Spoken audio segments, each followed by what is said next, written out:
Magandang hapon mga kabay. Meron po akong estimate dito, ayun oh. Ganun naman po. Ganun na naman po ulit mga kabay. Ayan, gear na naman. Ayan. Buti ka mo kumalso. Kaya hindi na siya naikot. Kasi kung umiikot pa yon, dadamay sana tong armature. Ayan oh, buti hindi naikot.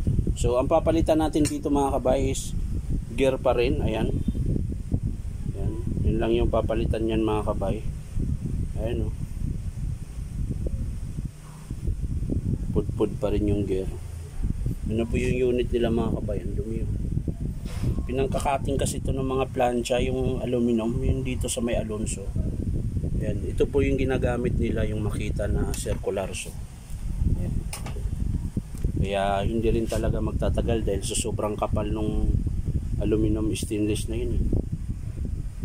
Ito kapapalit lang itong mga kabay nung nakaraang wala pa yata isang buwan to eh.